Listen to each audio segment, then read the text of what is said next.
नमस्कार, मैं हूं आपके साथ गौरव राजेंद्र। बुलेटिन की शुरुआत करते हैं। मुख्यमंत्री विष्णुदेव साय मेडिकल कॉलेज सभागार में आयोजित कार्यक्रम में छत्तीसगढ़ राज्य लघु वनोपज यानी कि व्यापार एवं विकास सहकारी संघ मर्यादित के नव नियुक्त अध्यक्ष रूप साय सलाम और उपाध्यक्ष यज्ञ दत्त शर्मा के पदभार ग्रहण समारोह में शामिल हुए। मुख्यमंत्री ने दोनों पदाधिकारियों को नए दायित्वों के लिए बधाई और शुभकामनाएं देते हुए कहा कि राज्य सरकार वनवासियों की आय बढ़ाने और उनके सर्वांगीण विकास के लिए लगातार प्रयासरत है। उन्होंने आशा व्यक्त की कि नए अध्यक्ष और उपाध्यक्ष वनोपज क्षेत्र में बेहतर कार्य का वनवासी समुदाय के आर्थिक सशक्तिकरण में महत्वपूर्ण योगदान देंगे।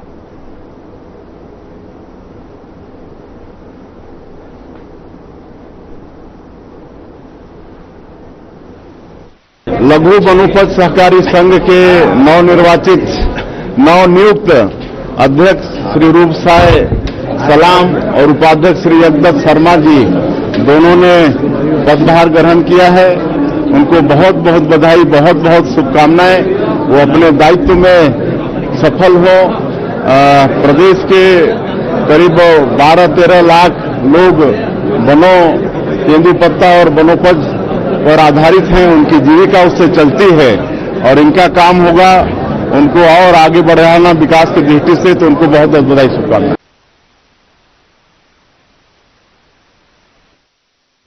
उधर बीजेपी प्रदेश प्रवक्ता शिवनारायण पांडे का बयान सामने आया है, जिसमें उन्होंने बीते दिन नक्सली कमांडर हिडमा के एनकाउंटर और नक्सलियों के लगातार खात्मे को लेकर बात रखी। उन्होंने कहा कि हमारी सरकार का स्पष्ट मंतव्य है कि शांति और विकास वनवासी क्षेत्र की जरूरतों को हमने देखा है। गृह मंत्री जब बस्तर ओलंपिक में आए थे तब उन्होंने हिडमा के लिए कहा था कि 30 तारीख तक हम हर हालत में उसे पकड़ लेंगे या फिर उसका एनकाउंटर कर देंगे, और अब हिडमा मारा गया है।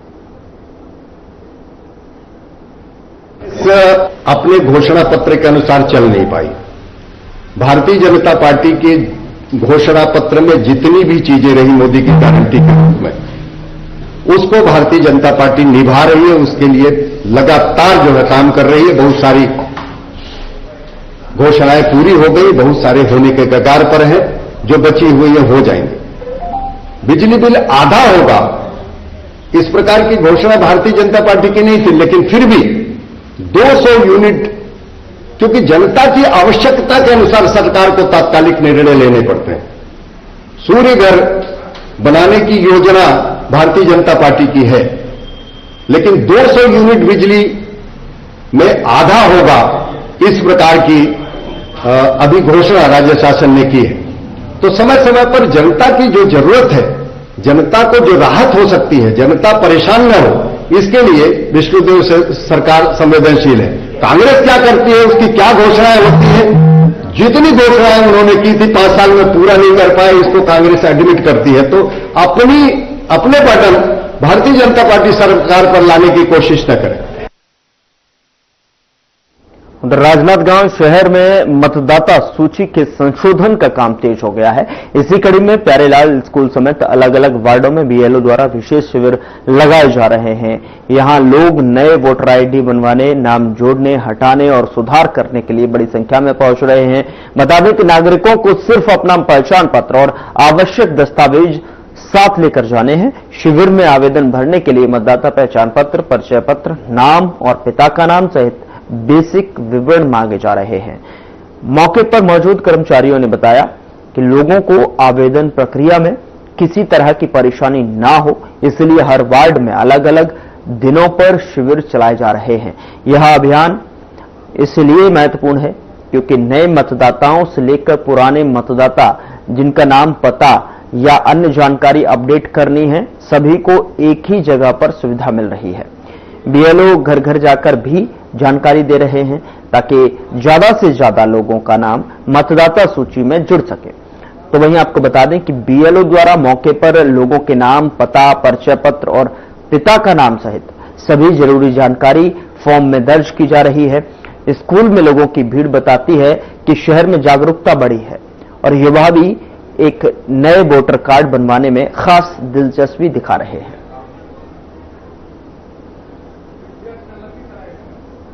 वो भटक रहे हैं कि कहाँ से लेके आए, हम कहाँ से लेके आए, ऐसे करके। तो कई लोग चॉइस सेंटर जा रहे हैं, चॉइस सेंटर में भी बोले मतदाता मतलब भाग संख्या बताइए, ऐसे करके। तो हमारे पास जो मिला हुआ है 2003 की जानकारी, उनको हमारे पास जो है उनको बता रहे हैं कि ऊपर का जो कॉलम है वो आप लोग भरिए, और जो हमारे पास जानकारी वो हम आपको देंगे। ऐसे इसी तरह हम लोग सर्वर डाउन के कारण हमारा ऑनलाइन भी कम हो रहा है, और ऑनलाइन कम होने के कारण हमारा मतलब परसेंटेज भी कम है। जैसा कोई गलत भर के आ रहा है उसको क्या कर रहे हैं? उसको हम लोग उनका वोटर ID कार्ड देख के और मतदाता सूची देख के उसको करेक्शन कर रहे हैं।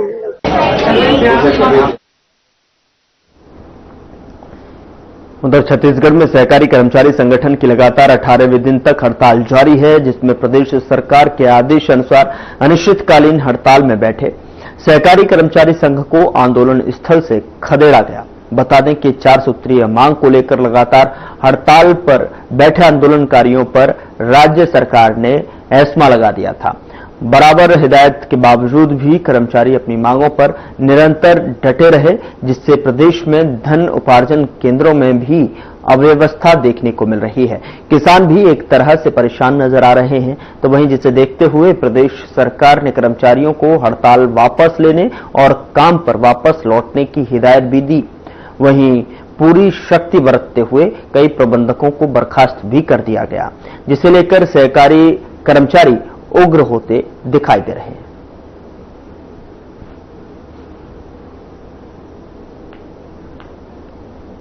ये सहकारी कर्मचारी हैं, ये शासकीय कर्मचारी नहीं। सरकार जबरन इन पर दबाव बनाकर इनके अधिकारों का हनन कर रही है। इनकी मांगों पर सरकार सुनवाई नहीं करती है, और सरकार जबरन सरकारी तंत्र का दुरुपयोग कर इन्हें पुलिस बल के माध्यम से जबरन इन्हें यहाँ से हटाया जा रहा है। कि इस देश में, प्रदेश में, क्या इस देश में किसी भी व्यक्ति को, किसी भी संस्था को अपने अधिकारों के हक के लिए लड़ाई लड़ने के लिए जगह नहीं होता है क्या? सरकार जबरन इन पे दबाव बना रही है, मानसिक रूप से इन्हें परेशान कर रही है। सरकार के इस रवैये का कांग्रेस पार्टी पुरजोर विरोध करता है, और सहकारी कर्मचारी संघ के साथ कांग्रेस पार्टी खड़ी है। ये गूंगी बहरी सरकार को इनके साथ चर्चा करना चाहिए था, वार्ता करना चाहिए था। मांग पे कोई पहल नहीं हुआ रहा है, और हमारे ऊपर एस्मा लगाया गया है, और हमारा मंडी प्रांगण पे धरना स्थल पर आज हमारा धरना स्थल को भी स्थगित कर दिया जा रहा है, और हमारे प्रशासन द्वारा हमें यहाँ पे हटाया जा रहा है। हम कहाँ जाएं, क्या करें? हमारा मांग पे कोई पहल नहीं हो जा रहा है। हमारे कर्मचारी, और सर हम ये भी बता दे रहे हैं, धान खरीदी में प्रभारी नियुक्त कर दिया गया है, धान खरीदी ऑपरेटर नियुक्ति कर दिया गया है, आउटसोर्सिंग द्वारा सब कर दिया गया है, हम लोगों ने सामूहिक इस्तीफा भी दे दिया गया है। उसके बाद हम लोग को प्रताड़ित किया जा रहा है। रणनीति सर, हम लोग जब तक हमारा मांग पूरा नहीं होगा सर, हम लोग आंदोलन से नहीं हटेंगे। अभी हमारे प्रांतीय अध्यक्ष से महोदयों से बात हुआ है, अगर वहाँ हटा देते हैं तो हम लोग को अभी ही धमतरी बुलाया जा रहा है। हम लोग धमतरी के लिए प्रस्थान हो रहे हैं। देखिए, इनके जो अध्यक्ष हैं उनके द्वारा हमको सूचना दी गई थी धरना प्रदर्शन के लिए, जो नियमानुसार है पुलिस से अनापत्ति लेकर इनको धरना प्रदर्शन की अनुमति दी गई है। उसके पश्चात अभी वर्तमान में राज्य शासन से एस्मा लागू हो गया है, और अनिवार्य सेवा में इनको लेते हुए कार्य से अनुपस्थित रहने के लिए इनको मनाही की गई है। तो ऐसी परिस्थिति में जो हमारा अनुमति का आदेश था स्वयं निरस्त हो गया था, और इसके लिए कल इनको सूचना भी दी गई थी तहसीलदार साहब के माध्यम से। फिर भी आज इनके द्वारा चूंकि खाली नहीं किया गया है, तो पुनः उनको यहाँ बुलाकर स्थल खाली कराया जा रहा है, क्योंकि वो अनुमति निरस्त हो चुकी है। हमारी मांगे हमारी मांगे। उधर राजनांदगांव रेलवे स्टेशन पर आस्था का ऐसा अद्भुत दृश्य देखने को मिला, जिसने पूरा माहौल भक्तिमय कर दिया। दुर्ग और बस्तर संभाग से आए 800 तीर्थयात्री प्रभु श्री रामलला और काशी विश्वनाथ के दर्शन के लिए बुधवार को स्पेशल ट्रेन से रवाना हुए। विशेष ट्रेन को सांसद संतोष पांडे और पर्यटन बोर्ड अध्यक्ष नीलू शर्मा ने हरी झंडी दिखाकर रवाना किया। तो वहीं आपको बता दें कि दोनों नेताओं ने यात्रियों से मुलाकात की और उनका अभिवादन किया, और साथ ही उन्हें शुभ यात्रा की शुभकामनाएं दी। स्टेशन पर उत्साह ऐसा था कि कई श्रद्धालु भावुक होकर रो पड़े। यह यात्रा छत्तीसगढ़ सरकार की श्री रामलला अयोध्या धाम दर्शन योजना के तहत कराई जा रही है, जहां पर योजना की शुरुआत 5 मार्च 2019 को हुई थी, और अब तक 28,800 से ज्यादा लोग इसका लाभ ले चुके हैं। इस मौके पर महापौर मधुसूदन यादव, खूबचंद पारख, वरिष्ठ भाजपा नेता सहित कई जनप्रतिनिधि मौजूद रहे।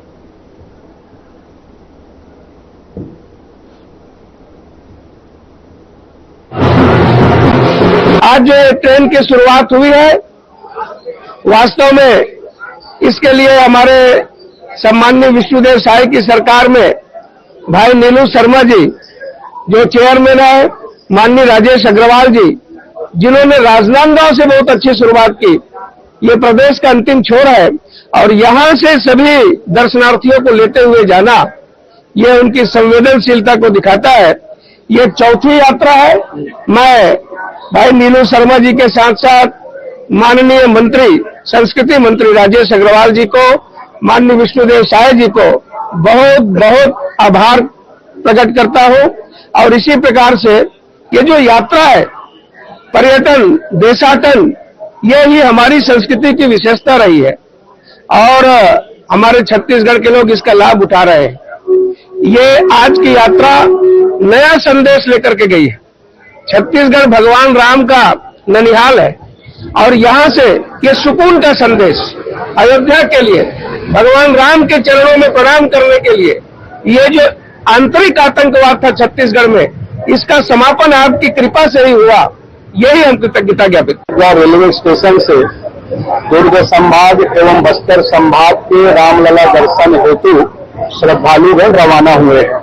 यह चौथी ट्रेन है इस राजनाथ गांव से और 850 यात्री इस ट्रेन में बाबा काशी विश्वनाथ के और प्रभु श्री रामलला के दर्शन जो है करने के लिए निकले हैं। मैं इस बड़ी जो योजना है जिसके लिए माननीय मुख्यमंत्री जी का हृदय से आभार व्यक्त करता हूं। हमारे माननीय मंत्री श्री राजेश अग्रवाल जी का भी मैं धन्यवाद करता हूं। माननीय मुख्यमंत्री जी श्रवण कुमार बनकर यहाँ छत्तीसगढ़ वासियों को प्रभु श्री राम के दर्शन, बाबा काशी विश्वनाथ के दर्शन करा रहे हैं। हमने जो अपने मैनिफेस्टो में कहा था कि छत्तीसगढ़ वासियों को हम प्रभु श्री राम के दर्शन कराएंगे और इस सीजन का राजनाथ गांव से दुर्ग और बस्तर संभाग का यह चौथा ट्रेन है। निश्चित रूप से आज माननीय सांसद जी, हमारे महापौर जी, वरिष्ठ नेता खूबचंद पारक जी, भरत वर्मा जी, जिला पंचायत के अध्यक्ष उपाध्यक्ष सहित तमाम वरिष्ठ नेताओं की उपस्थिति में इस ट्रेन को हमने हरी झंडी दिखाया है। लगातार ये चौथी ट्रेन है। हर ट्रेन का एक अलग मेरे को अनुभव दिखता है। श्रद्धालु जो जा रहे हैं उनके मन में जो खुशी है और वो हृदय से, मन से जो माननीय मुख्यमंत्री जी का आभार कर रहे हैं, माननीय मंत्री जी का धन्यवाद कर रहे हैं। निश्चित रूप से यह छत्तीसगढ़ की एक सार्थक और बहुत ही शानदार जो है ये योजना है और यह छत्तीसगढ़ के लिए आने वाले समय में जो ये योजना है वो लगातार जो है वो जारी रहेगी और श्रद्धालुओं को जो है हम लगातार रामलला के दर्शन और काशी विश्वनाथ के दर्शन के लिए भेजेंगे। मैं आपके चैनल के माध्यम से माननीय मुख्यमंत्री जी का हृदय से धन्यवाद करता हूं कि उन्होंने 200 यूनिट बिजली फ्री की और नक्सलवाद के प्रति एक बड़ा हमको जो बड़ी कामयाबी हमको मिला है कि 1 करोड़ इनामी की जो हिडमा जो एक बड़ा जो हमको एक अचीवमेंट मिला है, उसके लिए मैं सारे फोर्सेस को, हमारे देश के गृह मंत्री जी को, माननीय मुख्यमंत्री जी को मैं और माननीय हमारे राज्य के गृह मंत्री जी को भी धन्यवाद करता हूं। माननीय देश के यशस्वी प्रधानमंत्री आदरणीय मोदी जी ने नीति आयोग की बैठक में कहा था कि प्रत्येक राज्य में एक विश्व स्तरीय पर्यटन केंद्र बनाना है और हर जिले को पर्यटन केंद्र से जोड़ना है। बस्तर हमारे प्रदेश का सबसे खूबसूरत स्थान है। वहाँ जो है जो वाटरफॉल है, गुफाएं हैं, वहाँ के हिस्टोरिकल, वहाँ की बस्तर की आदिवासी की संस्कृति, खान पान, वेशभूषा। और मैं आपको बताना चाह रहा हूँ कि फॉरेन के टूरिस्ट भी जो है तो बस्तर आना शुरू कर दिए हैं। होम स्टे में 2 से 5 दिन तक के रह के बस्तर की जो आदिवासियों की जो कल्चर है उनके साथ रह के उनका खान पान, उनकी वेशभूषा, सारे का वो आनंद उठा रहे हैं। आने वाले समय में बस्तर को जो है एक विश्व स्तरीय पर्यटन केंद्र के रूप में बनाने के लिए पर्यटन विभाग जो है माननीय मंत्री जी के नेतृत्व में और माननीय मुख्यमंत्री जी के निर्देशन पर जो है उस काम को हम बहुत ही जल्दी जो है वहाँ शुरुआत करेंगे। हम लोग अयोध्या में हम जा रहे हैं रामलला के दर्शन के लिए और ये मोदी जी ने बहुत अच्छी व्यवस्था की है। बहुत ही अच्छा लग रहा है। हम लोग फर्स्ट टाइम जा रहे हैं, मतलब ऐसा फील हो रहा है, ऐसा बिल्कुल नहीं लग रहा है कि हम लोग कहीं दूसरी जगह जा रहे हैं ऐसा। और ये योजना बहुत अच्छी है। क्योंकि अंदर गांव से लोग है ना इतनी दूर जा नहीं सकते हैं, अपना खुद का खर्चा कर नहीं सकते, बट मोदी जी ने इतना अच्छा व्यवस्था कर दिया है ना कि अब हम सब लोग जा रहे हैं बहुत अच्छे से। प्रदेश सरकार की बहुत बहुत धन्यवाद सरकार जी का। मेरा नाम मंजुलता जैन, चारामा छत्तीसगढ़ कांकेर अयोध्या मंदिर जा रहे हैं दर्शन के लिए। हम लोग को अच्छा लगा है जाने के लिए, पहली बार जा रहे हैं तो बहुत अच्छा लगा है, बहुत अच्छा लगा है। राम लल्ला के मंदिर जाने के लिए हम लोग जा रहे हैं। रामसिल्ला हुई के कुमार ठाकुर है, मैं दंतेवाड़ा जिला से हूँ। मैं तभी तीर्थ यात्रा के लिए हम लोग में निकले हैं कि मैं 28 लोग को लेके दंतेवाड़ा जिला से राजनांदगांव तक अभी आए हैं रेलवे स्टेशन।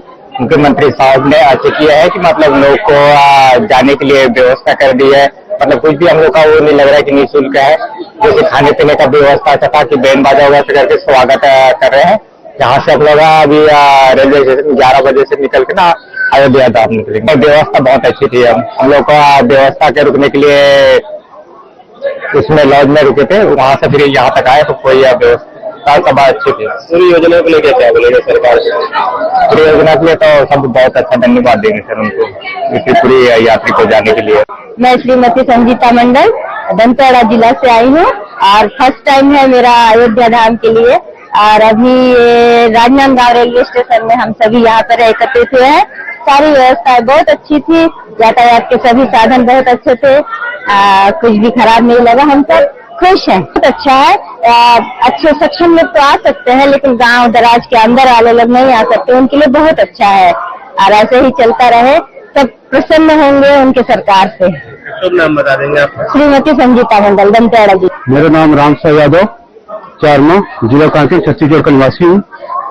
मेरे को पता चला कि पंचायत से ये अयोध्या जाना है करके, इसी पंचायत और हमारे नरेंद्र मोदी जी के नेतृत्व में हम अयोध्या रामलला दर्शन भाग्य मिला जाने के लिए और हम बहुत खुशी हैं। सुविधा कैसी है जो अब तक यहाँ तक पहुँचे, यहाँ की सुविधा मिल रही है? जो सुविधा है एक नंबर है, बहुत अच्छा है, सुविधा में कोई कमी नहीं है। आपका नाम? मेरा नाम रामसा यादव, ग्राम काशी चारमा जिला कांकेर छत्तीसगढ़।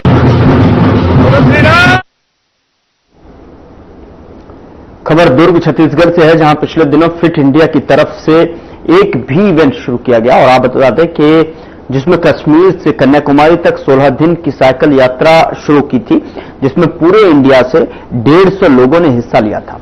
वहीं छत्तीसगढ़ की बात करें तो छत्तीसगढ़ से 4 लोग इस इवेंट का हिस्सा बने थे। दुर्ग जिले के हर्ष कुमार साहू ने इस इवेंट में हिस्सा लिया और 16 दिन की यह यात्रा पूरी की गई। बता दें कि अपने गृहग्राम दुर्ग पहुंचे, जहां भारी संख्या में लोगों ने उनका स्वागत किया और स्वागत समारोह में पूर्व सैनिकों के साथ साथ इसमें अनेक विशिष्ट जन भी मौजूद रहे।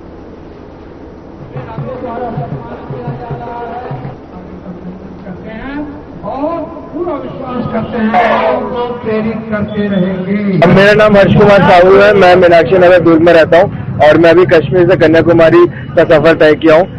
16 दिन का था, हमारी इटिनरी में 18 दिन था, एक दिन श्रीनगर में स्टे था और एक दिन कन्याकुमारी में रात को स्टे था।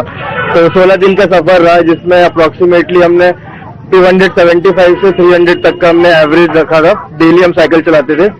और ये जो इवेंट है फिट इंडिया की तरफ से स्पॉन्सर्ड इवेंट था, जिसको डे टू गियर ने मैनेज किया था। काफी अच्छा इवेंट था, इसमें 150 राइडर थे ऑल ओवर इंडिया, जिसमें से हर स्टेट से 5-5 लोग थे। हमारे छत्तीसगढ़ से 4 लोग गए थे और दुर्ग से मैं गया था इसमें। और बस यही है, हमने तो 4000 किलोमीटर चलाई है, आप लोग भी चलाइए सब साइकिल। डेली 4 किलोमीटर कम से कम चलाइए। नॉर्मल चीजों की दूध लेने जाना है तो साइकिल से जाइए, मतलब बाइक वाइक को थोड़ा कम यूज करें अभी। Thank you so much. Starting का थोड़ा बहुत ज्यादा प्रॉब्लमेटिक था, क्योंकि उसमें अपहिल बहुत ज्यादा था, वहाँ पे पहाड़ियाँ थी बहुत ज्यादा और टेम्परेचर चेंज हो गया था, अचानक से बहुत ठंड हो गया था। और लास्ट में आते आते तो थोड़ा आसान हो गया था, क्योंकि लास्ट में पहाड़ियाँ कम थी, डाउनहिल ज्यादा हो रहा था, लेकिन टेम्परेचर बहुत बढ़ रहा था, धूप बहुत तेज हो रही थी वहाँ पे। ये लक्ष्य को प्राप्त करने में आपको किसका योगदान? क्या चीज? मतलब यहाँ तक पहुँचने का किसका योगदान? यहाँ तक पहुँचने का गवर्नमेंट का योगदान है, सरकार ने हमें इतना अच्छा मौका दिया और फिर मेरी फैमिली का और आप सब परिवार का और दुर्ग में जहाँ पे आप सभी यहाँ पे आए सबका बहुत बड़ा योगदान रहा है इसको सफल बनाने के लिए। मुझे बहुत अच्छा लग रहा है अभी आप सभी यहाँ पे आए हो, यहाँ पे वेलकम करने के लिए इतनी ऊर्जा देख के मुझे बहुत अच्छा लगा। आने वाले को क्या संदेश देना चाहते हैं? आने वाले यूथ को मैं यही संदेश देना चाहता हूँ कि आप कॉलेज जाने के बाद बाइक स्कूटी वगैरह मत लो, साइकिल लो यार और साइकिल चलाओ, है ना? साइकिल चलाओगे आप फिट भी रहोगे और हेल्दी भी रहोगे। हाँ, अब पेट्रोल नहीं बचेगा। बचपन से साइकिल चलाना चाहते थे कि आप महिला? क्या चीज? बचपन से साइकिल चला रहे थे आप? हाँ, हम स्टार्टिंग से साइकिल चला था। मेरे पास तो बहुत नॉर्मल साइकिल थी, वो 3-4 हजार की जो आती है। धीरे धीरे बस मैं अपग्रेड करता गया साइकिल और फिर लास्ट में मैंने गियर वाली साइकिल ली थोड़ी, क्योंकि इवेंट को करना था। टीम में कितने लोग गए थे आप लोग? हम लोग टोटल ऑल ओवर इंडिया 150 थे, जिसमें से हर स्टेट से 5-5 लोग थे। छत्तीसगढ़ से 4 लोग थे।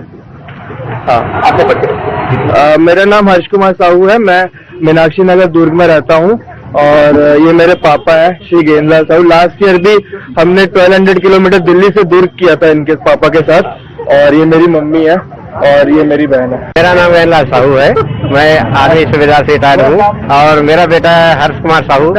मुझे बहुत खुशी हो रहा है कि K2 के कश्मीर से कन्याकुमारी तक जो सफर किया मुझे बहुत अच्छा लगा है कि बहुत जोश है इसमें। अभी यही संदेश देता हूँ कि सारे जो युवा है इसमें जोश हो, ताकि सारे बच्चे जो है अपना अच्छे से फिट इंडिया की तरफ से अपना अच्छे से और जोश के साथ में साइकिलिंग करे, रनिंग करे, एकदम फिट रहे। बच्चों कितना सालों से साइकिल चला रहा है? क्या बचपन से वर्किंग करते आ रहे हैं? बच्चे को बचपन से साइकिलिंग चला रहा है। तो अभी हम लोग दिल्ली में थे लास्ट टाइम में, तो लास्ट टाइम हम लोग दिल्ली में थे तो दिल्ली में क्या खूब वहाँ साइकिलिंग होता था। उसके बाद सैनिक स्कूल में जब इसमें ज्वाइन किया था तो वहीं से इसने फिजिकल फिटनेस से ध्यान दिया है, तो तभी से साइकिल चला रहा है वो। इसके पहले और कभी गए? हम दिल्ली से पहले हम लोग प्लानिंग किया था कि दिल्ली से यहाँ दुर्ग तक का सफर, एक लॉन्ग सफर था हमारा 1200 किलोमीटर का, तो सबसे पहले वो सफर था। इसके बाद में 200-300 तक का दिल्ली में कई बार इनका इवेंट हुआ है। इससे पहले फिर बलौदा बाजार भी गया था साइकिलिंग में, वहाँ भी अच्छा अचीवमेंट लिया है। अभी लास्ट टाइम अभी कश्मीर से कन्याकुमारी तक का जो सफर अच्छा रहा। अच्छा, बहुत इसका परिश्रम मैन है। सबसे बड़ी चीज होता है कि अगर इच्छा जोश के साथ परिश्रम होता है, क्योंकि किसी भी परिश्रम में कठिनाई आता है तो घबराना नहीं है। मैं यही समझाया था कि कोई भी कठिनाई आता है तो उसका हंसते हंसते उसको झेलना है और चलते रहो तो अपने आप मंजिल वही पहुंच जाएगा। ये चीज है। मेरा गेंदलाल साहू है, आर्मी से सूबेदार रैंक से रिटायर्ड हुआ हूँ और मैं मीनाक्षी नगर में रहता हूँ।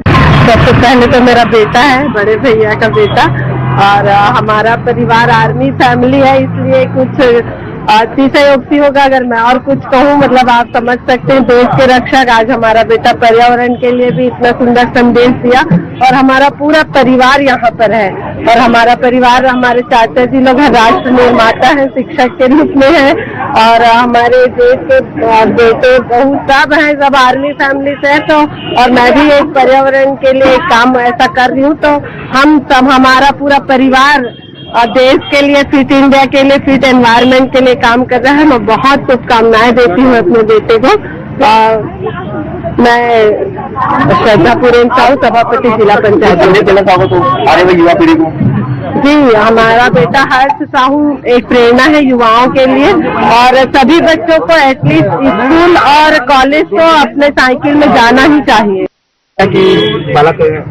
यह छत्तीसगढ़ के लिए और एक सैनिक परिवार के लिए बहुत हर्ष का विषय है, क्योंकि अखिल भारतीय पूर्व सैनिक सेवा परिषद छत्तीसगढ़ इकाई में काम कर रही है और हमारे सदस्य सूबेदार गेंदलाल साहू के सुपुत्र हर्ष साहू जी, जो जम्मू से कन्याकुमारी तक एक साइकिलिंग किए हुए हैं, और इसमें हम प्रधानमंत्री नरेंद्र मोदी जी को भी बहुत धन्यवाद ज्ञापित करते हैं, छत्तीसगढ़ शासन को भी धन्यवाद ज्ञापित करते हैं कि ऐसे बच्चों को फिट इंडिया के माध्यम से उन्होंने आगे लाया, और जिससे पर्यावरण, इससे साइकिलिंग से पर्यावरण की भी, हमारी सुरक्षा से दृष्टिकोण से भी यह साइकिलिंग बहुत महत्वपूर्ण है। और छत्तीसगढ़ और पूरे दुर्ग के लिए बहुत बड़े गौरव की बात है कि 4000 किलोमीटर की यात्रा करके हर्ष साहू आज हमारे बीच सुरक्षित आए हैं।